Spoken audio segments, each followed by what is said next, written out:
आपने प्रेशर में, एक बंदा था उसका इंटरव्यू हो रहा, डिप्टी उसको कहता है, ये पुरानी बात है 147 की, तब इंटरव्यू उर्दू में होता था।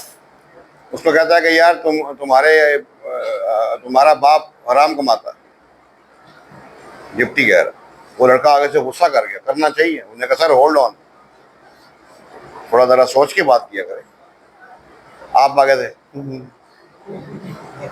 नहीं सर, इतनी बड़ी बात है, हराम कमाना बहुत बुरी बात है। जगह नहीं यार, देखो तुमने ओ लेवल्स किया, ए लेवल्स किया, तुम्हारा भाई ओ लेवल्स कर रहा है, तुम्हारे अब्बा जी की 60,000 तनख्वाह है, इतनी तनख्वाह में तो ये नहीं होता। उन्होंने कहा सर मेरी वालदा को पीछे से बहुत ज़मीन मिली है, जब हमें कुछ ऐसा करना होता है वालदा ज़मीन का टुकड़ा बेचती हैं और हमारा वो कर देती। यहाँ पे ऐसे ऐसे करें, ये ऐसी क्या बात है? यहाँ पे शर्मिंदगी वाली बात है, शर्मिंदा हो जाए, कोई टेंशन नहीं। अब आपके माँ बाप आपस में लड़ते हैं, अब असल में मसला ये है कि सारी बातें हम यहाँ कर नहीं सकते, उसमें फिर एक जर्नल लय हो जाता है। वो फिर यही है कि जब आप मुझे इंटरव्यू दें, जो आपके दिमाग में जेन्युइन बात आ रही है आप बोल दें, फिर बैठ के आपके साथ दो दो हाथ करेंगे। लेकिन इम्पोर्टेंट क्या है, इंटरव्यू फेस टू फेस।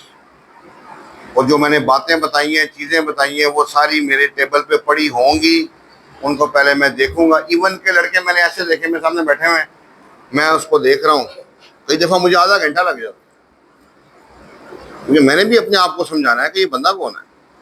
फिर उस बंदे से बातचीत करके ये चेक करना है कि ये जो बंदा मेरे टेबल पे बैठा हुआ है, ये सामने भी है कि नहीं।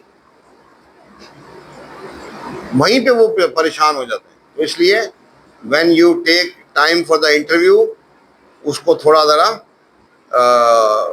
ज़रा टाइम लेके आया करें। हाँ ये भी हो सकता है आपने मुझे टाइम दिया, मेरा टाइम था आज आपके साथ, आप आए, ये बंदा आ गया, इसने कहा सर मेरा तो कल आईसिस भी है, तो फिर आपको अब साइड पे कर दो।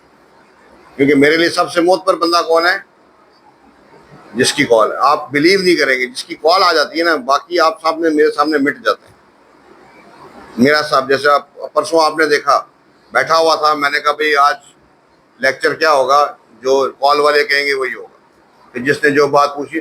और at the end of the day, खुदा का वास्ता है, मैं इंसान हूँ, मुझसे कोई चीज़ स्किप हो सकती है, बट आपको पहले से दीवार पे लिखा होना चाहिए। यूट्यूब पे लिखा हुआ है आईसीडी पासिंग रूटीन, एक वीडियो बनी है, उसको ज़रा देखें, उसमें 25 बातें लिखी हैं, ये 25 चीज़ें आपको पता होनी चाहिए।